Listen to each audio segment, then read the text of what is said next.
राजस्व एवं भूमि सुधार मंत्रालय की जिम्मेदारी संभालते ही दिलीप जायसवाल अब पूरी तरीके से उसी तेवर में दिख रहे हैं जिस तेवर में कभी विजय सिन्हा हुआ करते थे। अब रोज नए नए आदेश दिए जा रहे हैं। पहले तो हड़ताल पर गए राजस्व के अधिकारी कर्मचारी को लग रहा था कि चलो अब हम हड़ताल से वापस लौट रहे हैं, नरमी बरत रही है सरकार, तो हम अपने पुराने रवैये में लौट जाएंगे। लेकिन हड़ताल खत्म होने के बाद से लगातार जिस तरीके से सम्राट चौधरी मुखर हुए, जिस तरीके से अब दिलीप जायसवाल मुखर हो रहे हैं, उससे अब ये संदेश जा रहा है कि नहीं जी, आपको हरकतें तो सुधारनी होगी। और अब यह फरमान जारी कर दिया है दिलीप जायसवाल ने कि जो भी लंबित मामले हैं उनको 15 दिन के अंदर निपटाना ही होगा। अब कितने लंबित मामले हैं ये भी मैं आपको बताऊंगा, उसकी क्या समय सीमा तय की गई है और किस तरीके से लोगों को इसका फायदा मिलने वाला है, सारी बातें होंगी आज की इस अंदर की बात में। और आपको मैं बताने वाला हूं कि इसके पीछे की सोच क्या है, किस तरीके से अब राजस्व एवं भूमि सुधार मंत्रालय जो है अपने विभाग के ऊपर शिकंजा कसने वाला है। सब कुछ जानेंगे आज अंदर की बात में। नमस्कार, मैं डॉक्टर सुरजीत सिंह और आप देख रहे हैं YBN बिहार झारखंड। अगर आपने अभी तक इसे सब्सक्राइब नहीं किया, सब्सक्राइब कर लीजिए और अगर आपको ये वीडियो अच्छा लगे लाइक कीजिए, शेयर कीजिए, कमेंट जरूर कीजिए। तो जी हाँ, जिस तरीके से राजस्व एवं भूमि सुधार मंत्रालय अब उसके जो कर्मचारी हैं, विभाग में तमाम जो अंचलाधिकारी हैं, राजस्व अधिकारी हैं, वो हड़ताल पर बैठे। काफी दिनों तक हड़ताल चली इनकी। विजय सिन्हा ने तमाम कोशिशें कर ली, सरकार ने मान मनोबल की कोशिशें कर ली, लेकिन माने नहीं। जस के तस बने रहे, हड़ताल पर डटे रहे।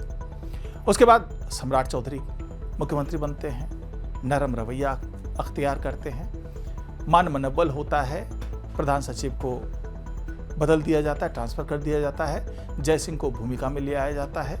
उसके बाद से तमाम चीजें ऐसी होती कि ये लोग वापस लौटते हुए नजर आते हैं। लेकिन उसके बाद धनाधन जब जिस तरीके से निगरानी विभाग ने कार्रवाई की और भ्रष्टाचार के कई मामले पकड़े, राजस्व विभाग के कई अधिकारियों और कर्मचारियों को गिरफ्तार किया, तो उसके बाद से ये लगने लगा कि जो हड़ताल पर गए हुए अधिकारी और कर्मचारी थे, या यूं कहें कि राजस्व एवं भूमि सुधार विभाग जो है काफी चर्चित रहता है और इसमें भ्रष्टाचार की बड़ी जड़ें जो है अंदर तक जमी हुई है। तो कोशिश विजय सिन्हा ने की थी कि भाई जड़ को काटा जाए, भ्रष्टाचार मुक्त विभाग दिया जाए, लेकिन उस वक्त अपने मकसद में सफल नहीं हो पाए। लेकिन जब सम्राट चौधरी ने नरमी बरती तो ये लगने लगा कि भाई सरकार घुटने टेक रही है इनकी जिद के कारण, क्योंकि भाई राष्ट्रीय जनगणना होनी है और उसका नोडल एजेंसी जो है इसी विभाग को बनाया गया है। लेकिन अब धीरे धीरे जिस तरीके से सरकार कार्रवाई कर रही है उससे ये साफ हो गया है कि भले आपको मना करके हड़ताल तुड़वा दिया गया, लेकिन इसका यह मतलब नहीं है कि आप पुराने रवैये पे चले आएंगे। अब दिलीप जायसवाल ने जो आदेश दिया है उसके बारे में आप समझिएगा कि ये अपने आप में इतना महत्वपूर्ण क्यों है। तो दिलीप जायसवाल ने आदेश दिया है कि 15 दिनों के अंदर में जो भी मामले 120 दिनों से पेंडिंग पड़े, उससे ज्यादा दिनों से पेंडिंग पड़े, वो सारे निपटाने ही होंगे। अब ये आदेश अपने आप में इसलिए बहुत महत्वपूर्ण है क्योंकि इस आदेश के पीछे आपको झलक दिखेगी विजय सिन्हा की। और विजय सिन्हा ने जो अभियान चलाया था अब वो अधूरा नहीं छूटेगा। भले मंत्रालय बदल गया हो, मंत्री बदल गए हो इस मंत्रालय के, लेकिन अभियान अब विजय सिन्हा के पैटर्न पर ही चलेगा। भले CK अनिल साहब प्रधान सचिव के पद से हट गए, लेकिन इसका यह मतलब नहीं है कि खुली छूट दे दी जाएगी इस विभाग को। अब जो आदेश आया है उसको आप समझिएगा कि कैसे विजय सिन्हा ने आदेश दिया था और कैसे दिलीप जायसवाल आदेश दे रहे हैं। तो विजय सिन्हा ने कहा था कि भाई जितने लंबित मामले हैं, खास करके जो दाखिल खारिज से संबंधित मामले हैं, उस मामले को जल्दी से जल्दी निपटाया जाए, ये विजय सिन्हा ने आदेश दिया था। और अगर उसे जल्दी से नहीं निपटाया गया तो इस मामले में सारी विधिक कार्रवाई होगी अधिकारियों के खिलाफ। ये विजय सिन्हा के आदेश थे। अब दिलीप जायसवाल ने जो अब आदेश दिया है वो भी इसी की अगली कड़ी के रूप में दिख रही है। दिलीप जायसवाल ने साफ साफ कह दिया है कि जो भी दाखिल खारिज से संबंधित मामले हैं, क्योंकि जो नियम है उसके हिसाब से जिस पर कोई आपत्ति नहीं है, जिस भूमि पर जिसके दाखिल खारिज पर किसी ने आपत्ति नहीं जताई, कोई विवादित नहीं है, तो उसे 35 दिनों के अंदर में आपको दाखिल खारिज करवाना पड़ेगा। मतलब वो अंचल अधिकारियों को आदेश है कि दाखिल खारिज हो जाना चाहिए। और जहां पर आपत्ति है, जहां पर कुछ विरोध है, जहां पर कुछ विवाद की स्थिति निर्मित हो रही है, तो उसके लिए अधिकतम सीमा जो है 120 दिनों की रखी गई है।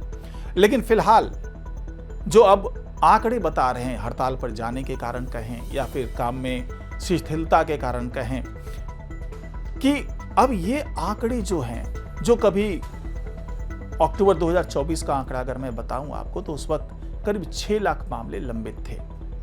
आज की तारीख में ये मामले करीब 45 लाख तक, मतलब 45 लाख मामले लंबित पड़े हुए हैं। जबकि विजय सिन्हा ने साफ साफ कहा था उस वक्त कि लंबित मामले वही होंगे जो किसी सक्षम अथॉरिटी या यूं कहें कि किसी कोर्ट के द्वारा उसे लंबित माना गया है। किसी अधिकारी ने उस पर ठप्पा लगा दिया कि ये मामले लंबित है तो वो लंबित नहीं हो जाएंगे, बल्कि उस पर आपको कार्रवाई करनी होगी। हर तरीके से उसका जो है वो निष्पादन करना होगा, उसका निपटारा करना होगा। ये विजय सिन्हा के आदेश थे। अब उसी ढर्रे पर चलते हुए दिलीप जायसवाल नजर आ रहे हैं। उन्होंने भी कह दिया है कि भाई 120 दिन से ऊपर के मामले जितने लंबित थे वो 15 दिनों के अंदर खत्म होनी चाहिए। यानी कि अगर 45 लाख का आंकड़ा देखें तो ये अब ये आंकड़ा खत्म होने वाला। अब उसके लिए ओवरटाइम करना है आपको या किस तरीके से चीज़ों को आगे लेकर के बढ़ना है, ये सब कुछ अब अधिकारियों पर डिपेंड करता है। ये तो सीधा सीधा आदेश है कि भैया आपको 15 दिन के अंदर इसे निपटाना होगा।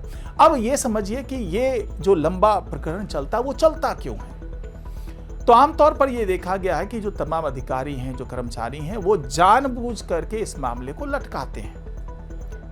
अब लटकाने के पीछे वजह यह है कि जो दाखिल खारिज करवाने गया है वहां पर, वो अपनी फाइल को आगे बढ़वाना चाहता है कि जल्दी से जल्दी निपटारा हो जाए। और अगर समय सीमा निर्धारित नहीं है, उसे लंबित की श्रेणी में डाल दिया गया है, तो उसके लिए फिर कुछ पैसे खर्च करने पड़ेंगे, कुछ चढ़ावा चढ़ाना पड़ेगा, कुछ रिश्वत देनी पड़ेगी। तो बाबुओं की ये जो है ना एक आदत सी हो गई थी कि भाई कोई भी फाइल आगे की मेज पर बढ़ाने के लिए कुछ तो चढ़ावा चढ़ाइए इस पे, क्योंकि पहले समय सीमा जैसी कोई बात होती नहीं थी।